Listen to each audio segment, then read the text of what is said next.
Hey les bambins, j'espère que vous allez bien. En tout cas, moi, ça va nickel.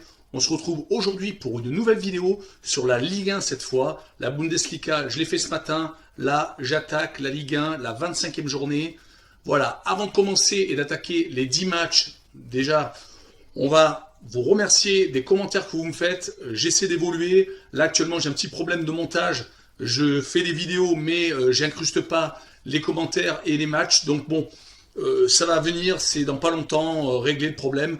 Les pouces, merci aussi, j'en ai de plus en plus. Et écoutez, abonnez-vous, continuez à vous abonner, c'est super. On commence par le classement de la Ligue 1. Premier, Lille avec 54 points. Deuxième, Lyon avec 52. Troisième, le Paris Saint-Germain avec 51 points. Quatrième, Monaco avec 48. Cinquième, Rennes avec 38. Ça commence à se décrocher. Les Lensois et les Messins sont juste derrière avec 36 et 35. Les Marseillais sont 9e avec 33, complètement décrochés. Mais par contre, ils ont 2 matchs en retard, il faut le savoir. 17e, on passe à la fin du classement. Lorient avec 22 points, mais actuellement très en forme. 18e, Nantes avec 19. 19e, excusez-moi, Dijon avec 15 points. Et pour finir, les Nîmois, 20e avec 15 points. Les 2 dernières équipes, Dijon et Nîmes, ça va commencer à être compliqué.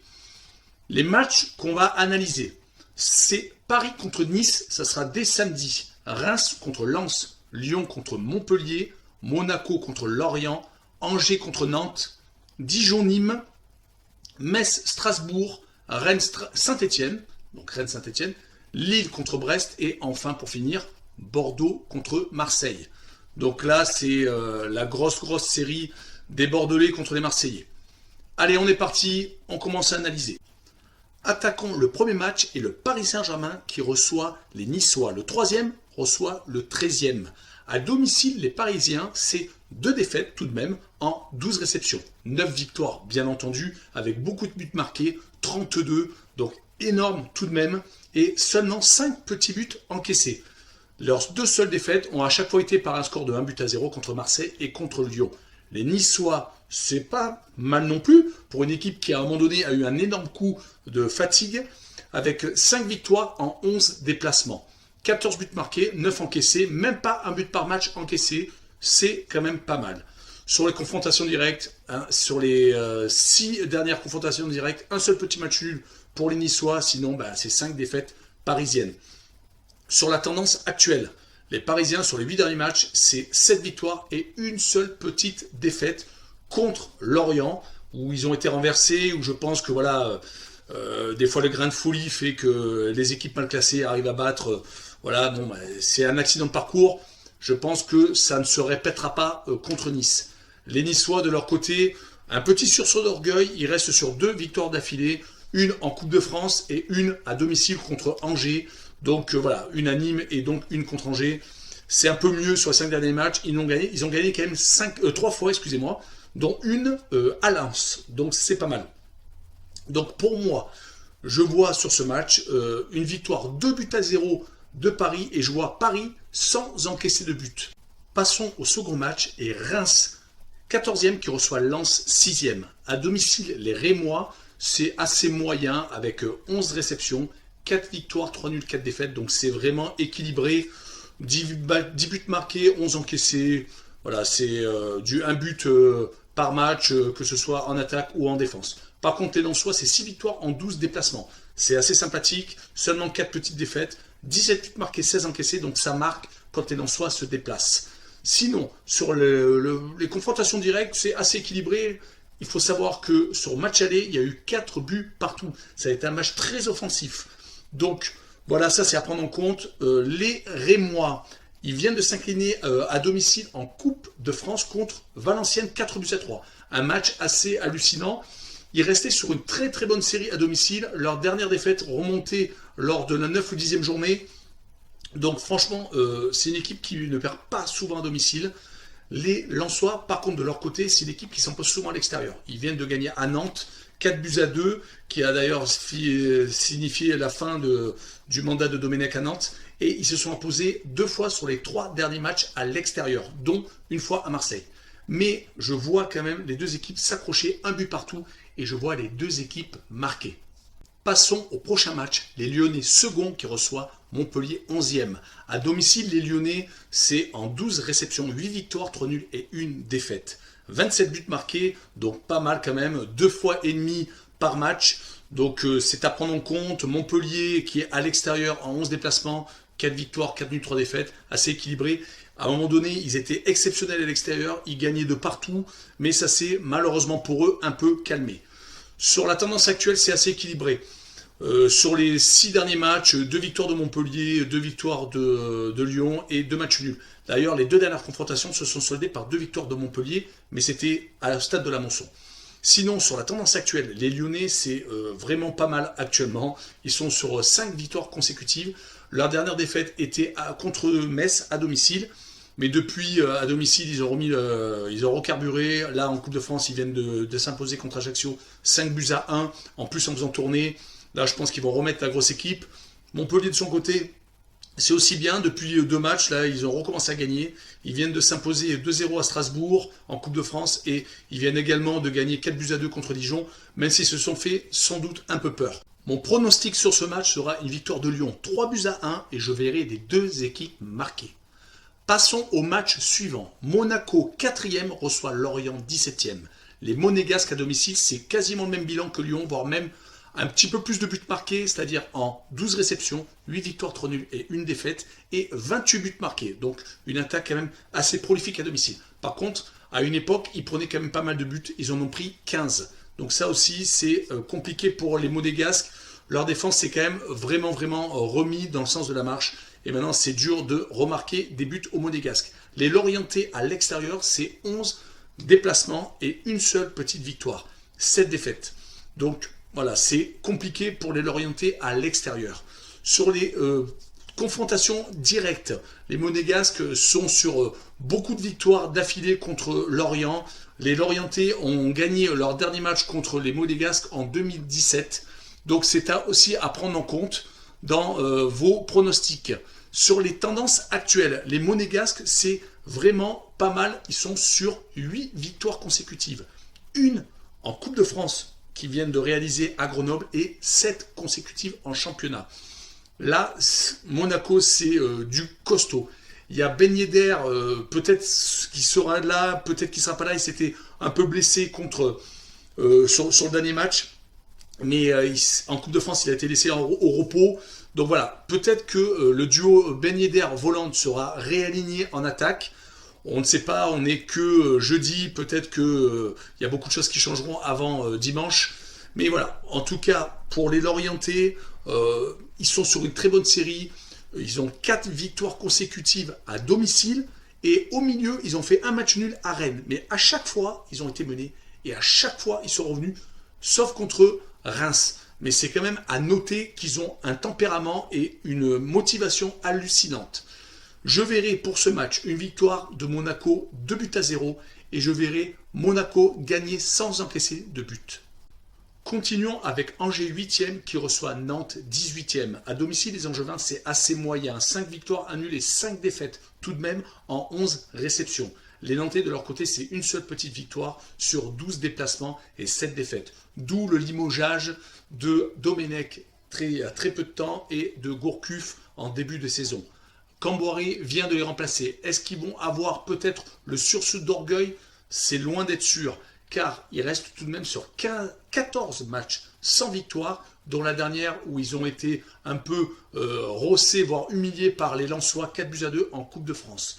Côté Angevin, ils restent sur une série assez moyenne. Sur les 18 derniers points possibles, ils n'ont pris que 4 points, une victoire et un petit match nul. Mais tout de même, je vois une victoire d'Angers 2 buts à 1 et je vois le plus de 2,5 buts sur le match. Je vous mets le récapitulatif des 5 premiers matchs. Paris contre Nice 2 buts à 0, Reims contre Lens 1 but partout, Lyon contre Montpellier 3 buts à 1, Monaco contre Lorient 2 buts à 0 et Angers contre Nantes 2 buts à 1. De toute façon, vous avez tout ça dans les commentaires en dessous de la vidéo. Ils ont donc pris 4 points sur cette période. Je vois donc comme pronostic Angers s'imposer 2 buts à 1 et je vois le plus de 2,5 buts sur le match. Passons au match suivant. Dijon 19e qui reçoit Nîmes 20e. À domicile, les Dijonnais, c'est 0 victoire en 12 matchs, 6 nuls et 6 défaites. Seulement 4 buts marqués, c'est vraiment ridicule. Et 12 buts encaissés, finalement sur 12 matchs, c'est pas si pourri que ça. Ils ont souvent perdu contre les gros avec un petit but d'écart. Les Nîmois, de leur côté, c'est 3 victoires en 12 déplacements, 7 défaites. 24 buts encaissés par contre, donc c'est assez énorme, c'est 2 buts par match, et seulement 8 petits buts marqués à l'extérieur. Si on prend la série des Dijonais, malheureusement pour eux, ils avaient réussi à un peu réaliser quelques matchs nuls consécutifs, surtout quand ils ont fait match nul contre Marseille.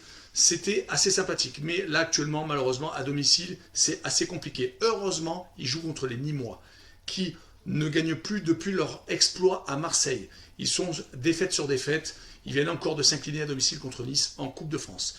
Mais je vois dans ce duel des extrêmes un match nul, un but partout, et je vois le moins de 3,5 buts sur le match. Continuons avec les Messins 7e qui reçoivent les Strasbourgeois 16e. À domicile, les Messins, c'est moyen, certes, mais 5 victoires, 4 nuls, 3 défaites pour 12 réceptions. Pour un promu, finalement, c'est quand même une bonne petite première saison. 15 buts marqués, 11 encaissés. À l'extérieur, les Strasbourgeois, c'est 4 victoires, 1 nul et 7 défaites en 12 déplacements. Ils avaient réalisé une très bonne série avec 2, 3, voire même presque 4 victoires consécutives, avec au milieu une petite défaite, mais c'était quand même super sympathique à l'extérieur, et ils sont malheureusement en train de retomber dans leur travers, car sur les derniers matchs, ils sont sur beaucoup de défaites et de matchs nuls, dont une à domicile en Coupe de France contre Montpellier. C'est un peu embêtant pour une équipe qui avait une super dynamique. Pour les Messins, c'est quand même beaucoup mieux. Ils ont réussi l'exploit d'aller s'imposer à Lyon, ce que personne n'a réussi à faire à part eux. Ils viennent de s'imposer dans les arrêts de jeu en Coupe de France à Amiens. Ils sont quand même sur une bonne dynamique sur les 6 derniers matchs. 4 victoires, 1 nul et 1 défaite. Toutes compétitions confondues, on est bien d'accord. Donc pour moi, je vois une victoire de Metz 2 buts à 1 et je vois Metz marquer plus de 1,5 buts à domicile. Poursuivons avec Rennes 5e qui reçoit Saint-Etienne 15e. Les Rennais ont un bilan contrasté à domicile. Ils avaient super bien démarré le championnat avec 4 victoires, 1 nul. Ils étaient même premiers de Ligue 1 après 5 journées. Mais malheureusement, ils sont tombés dans leur travers. Peut-être la Ligue des Champions, peut-être la pression de ce niveau-là qu'ils n'avaient jamais connu. Et voilà, ils ont comme bilan 5 victoires, 3 nuls et 4 défaites sur 12 réceptions. C'est quand même assez moyen. Les Stéphanois de leur côté, c'est 3 victoires, 3 nuls et 6 défaites en 12 déplacements. Pareil, très beau départ des Stéphanois. Malheureusement, patatras. Ça va un petit peu mieux. On va le voir dans le bilan juste derrière. En tout cas, sur les confrontations directes, les Rennais, toutes compétitions confondues, Coupe de France, matchs amicaux et Ligue 1, sont quand même une équipe qui ne réussit pas à Saint-Etienne. Ils ont 4 victoires sur les 6 derniers matchs. Par contre, pour ce qui est de la tendance actuelle, les Rennais, sur les 6 derniers matchs, c'est 4 matchs nuls, dont 2 qui viennent de se faire juste sur les 2 dernières journées, une victoire et un nul. Donc, pas beaucoup de points pris sur les 18 derniers. C'est moyen. Ils avaient réussi à enchaîner 4 victoires consécutives, dont une contre Marseille, qu'ils avaient totalement relancé. Il faut faire attention. Les Stéphanois, c'est un petit peu mieux depuis 3 matchs. 2 victoires, 1 nul. Voilà, depuis leur déroute contre Lyon, c'était un peu mieux. Mais je vois tout de même les Rennais s'imposer 1 but à 0 et je vois moins de 2,5 buts sur le match. Passons à l'avant-dernier match, les Lillois premiers qui reçoivent Brest 12e. Les Lillois à domicile, c'est exactement le même bilan que Monaco et que Lyon. C'est 8 victoires, 3 nuls et 1 défaite en 12 réceptions. 21 buts marqués, donc à peu près 2 buts par match, et que 7 encaissés, donc 0,5 par match à domicile.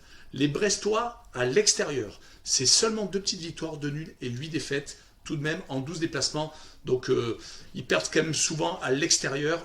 23 buts encaissés, c'est quand même beaucoup. Et tout de même 13 buts marqués, donc 1 but par match à l'extérieur. C'est une équipe qui a tendance quand même à être joueuse. Et c'est une des équipes qui joue le mieux au football.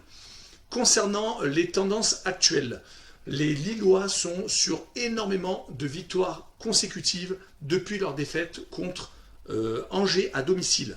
Ils se sont réveillés et ils sont sur beaucoup de clean sheets d'affilée. Ils ne prennent plus de buts. C'est quand même pas mal pour une équipe qui est tout de même première de Ligue 1 et qui doit garder le rythme pour laisser Lyon et Paris derrière eux. Du côté brestois, c'est un peu plus compliqué, même s'ils restent sur 2 victoires consécutives, dont une en Coupe de France, un peu à l'arrache contre Rodez, voilà, sur un peu de chance, certes, mais bon, une victoire quand même, tout de même 2-1, où ils se sont rattrapés, ils ont renversé la tendance contre Rodez. Donc, moi, pour ce match-là, je vois une victoire de Lille, 2-0, et je vois Lille gagner sans encaisser de but. Finissons avec le dernier match et Bordeaux 10e qui reçoit Marseille 9e. Les deux équipes ont le même bilan extérieur-domicile, 5 victoires, 3 nuls, 4 défaites pour Bordeaux en 12 réceptions, 5 victoires, 3 nuls, 3 défaites pour Marseille. Donc c'est des équipes qui gagnent à peu près la moitié de leur match à domicile pour Bordeaux et à l'extérieur pour Marseille. Par contre, sur les tendances actuelles, Bordeaux est sur 4 défaites consécutives, dont une contre Toulouse dans le derby de la Garonne. C'est pas tellement bien pour les têtes girondines avant d'aborder un match où ils ont une invincibilité depuis plus de 43 ans contre Marseille. Marseille, à l'extérieur, eux, ont réussi à s'imposer après 7 matchs sans victoire dans un match à Auxerre où les deux équipes avaient fait tourner. Est-ce que Nasser Largué va redonner l'élan que les Marseillais veulent avoir en lançant des jeunes qui permettent peut-être à certains de se poser des questions? Thauvin, bon, Payet qui est expulsé, je ne sais pas. Mais en tout cas, ce match va peut-être tenir toutes ses promesses, on l'espère. Mais moi, je vois tout de même sur un but partout avec les deux équipes qui marquent. Je ne vois pas les équipes arriver à se séparer et je vois l'invincibilité des Bordelais continuer.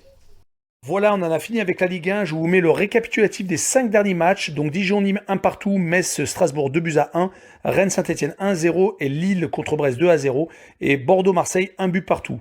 Je vous remercie d'avoir regardé cette vidéo. N'hésitez pas à un commentaire, un pouce et surtout abonnez-vous.